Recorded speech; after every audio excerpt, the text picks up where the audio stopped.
Hello बच्चों, कैसे हैं आप लोग। मैं आपका नॉलेज लवेरिया में स्वागत करता हूं और मेरा नाम एजाज है बच्चों। और आज जो हम लोग देखने जा रहे हैं वह 10th क्लास की mathematics chapter 7 coordinate geometry exercise 7.2 और क्वेश्चन नंबर जो है बच्चों हम लोग 8 देखने जा रहे हैं। तो आइए मैं आप लोगों के सामने एक बार इसे पढ़ देता हूं। If A and B are coordinates दे रखे हैं -2 एंड 2 एंड -4 रेस्पेक्टिवली इज्जत के साथ। Find the coordinate of point such that AB 3/7 AB and P lie on the line segment AB। ये तो बुक की भाषा थी, मैंने पढ़ दिया आप लोगों के सामने। अब इसका खेल बताता हूं है क्या, अब कहां मसला फंसता है और मसले को कैसे हल कर सकते हैं वो तरीका बता रहा हूं। यहां पे सिंपल ये बोला हुआ है कि एक A और B, ठीक है, क्या है, कोऑर्डिनेट्स है। ठीक है, ए और बी जो है वो अलग अलग कोऑर्डिनेट्स है इज्जत के साथ।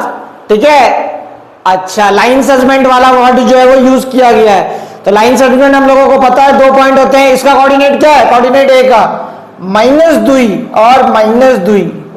अब बी वाले का कितना है, 2 और 4। ठीक है, अब ये कह रहा है यहां पे कि P लाई करता है। मुझे नहीं पता P कहां लाई कर रहा है, क्या है नहीं है, P यहां लाई कर रहा है। ठीक है, ठीक है, लाई कर रहा है ये। अब मुझे बताना है कि ये वाला जो पॉइंट होगा, ये कोऑर्डिनेट जो होगा वो कौन सा है। ठीक है, इस रिलेशन के हिसाब से। तो ठीक है, सबसे बड़ा जो पेच फंसता है ना इस क्वेश्चन के अंदर वो रिलेशन पे ही फंसता है।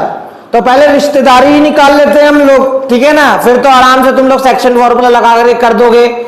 यहां पे क्या करो, इसको सॉल्व करने का तरीका ये है ना, AP is equal to 3/7 AB।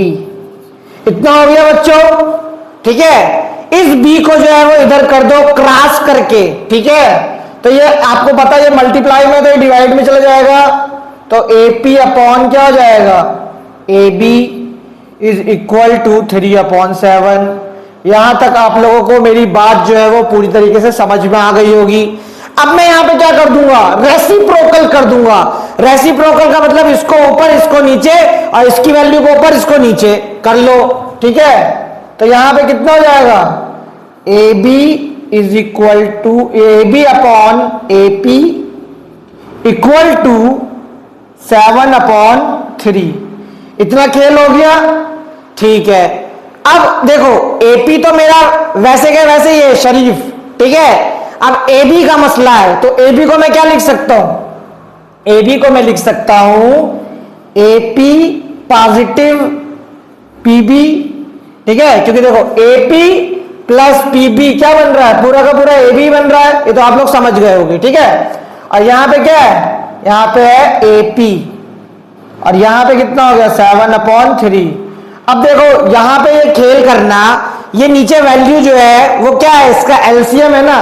तो एलसीएम है तो यानी कि हम दोनों से डिवाइड कर सकते हैं। यानी कि इसका मतलब क्या हो गया कि मैं AP को AP से भी डिवाइड करता हूं पॉजिटिव और PB को AP से डिवाइड कर सकता हूं। और ये क्या है मेरा 7/3। तो ये चल ही रहा है। इस AP को इस AP से काट दो तो 1 बच जाएगा, पॉजिटिव PB और AB, AP PB और AP इक्वल टू 7/3। ठीक है, 7/3 हो गया। इस 1 को इधर लेके चले जाना। चलो कोई बात नहीं, मैं इधर का मिटा देता हूं। ये देखो ये 1 जो है इधर चला जाएगा। तो PB upon AP equal to 7/3 -1। ठीक है, अब यहां पे इसको सॉल्व में करूंगा तो क्या हो जाएगा, आप लोगों को पता है 3 हो जाएगा और ये 7 वैसे ही आ जाएगा। 1 को कितनी बार मल्टीप्लाई करो कि 3 हो जाएगा, 3 बार होगा।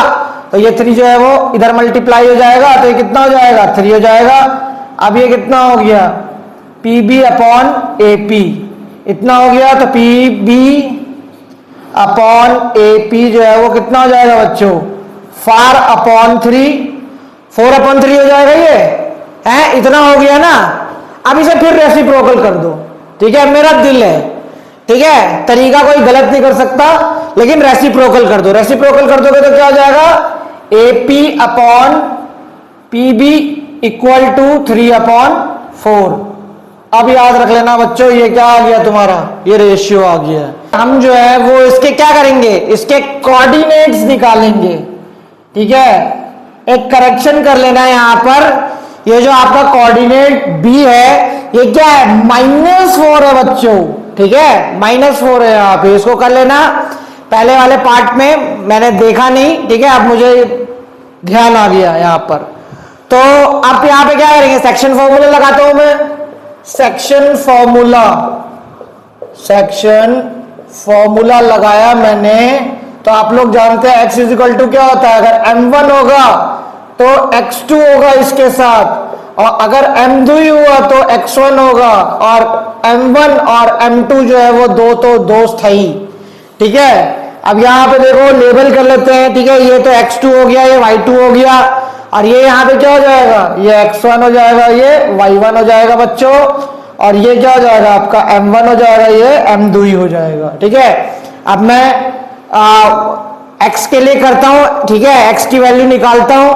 तो यहाँ पे मेरा वैल्यू जो है जैसे जैसे वैसे पुट करना है। m1 कितना है, 3 है, यहाँ पे 3 हो गया। x2 मेरा कितना है, x2 जो है वो यहाँ पे 2 हो गया, पॉजिटिव कर दो।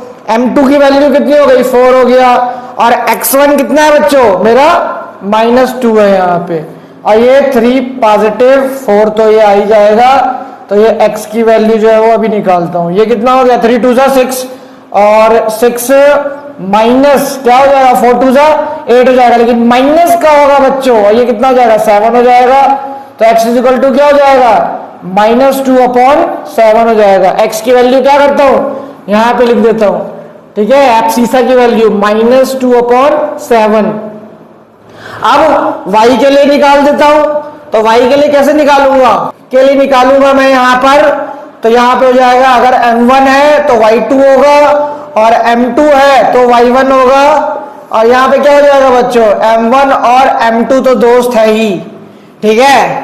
तो यहां पे m1 जो है वो मेरा 3 हो गया, और y2 देख लो, y2 कितना हो गया बच्चों, y2 हो गया मेरा -4, पॉजिटिव 4 इंटू 4 हो गया ना, और ये y1 की वैल्यू कितनी है, y1 की वैल्यू जो है वो -2 है बच्चों, और यहाँ पे कितना हो जाएगा, यहाँ पे हो जाएगा 3 पॉजिटिव 4। ये मैं किसके लिए निकाल रहा हूँ, y के लिए निकाल रहा हूँ। तो 3 4 -12 हो जाएगा, और यहाँ पे कितना हो जाएगा, 8 2 जो है वो -8 हो जाएगा बच्चों। तो ये कितना हो गया, 7 हो गया, यहाँ पे हो जाएगा -20, ठीक है, अपॉन 7। y की वैल्यू कितनी निकली, -20/7 हो गया बच्चों। तो यहां पे मैं लिख देता हूं, द कोऑर्डिनेट्स ऑफ p, ठीक है, p क्या है, p का कोऑर्डिनेट क्या होगा, -2/7 और -20/7। और ये बच्चों आप लोगों का परिणाम हो जाएगा बच्चों। तो ये वाला क्वेश्चन भी बच्चों मैंने आप लोगों को करा दिया है, समझा दिया है और बता दिया है। अगर आपको मेरी वीडियो अच्छी लगी हो तो लाइक कर दीजिएगा, सब्सक्राइब भी कर दीजिएगा, और अपना ख्याल रखिएगा।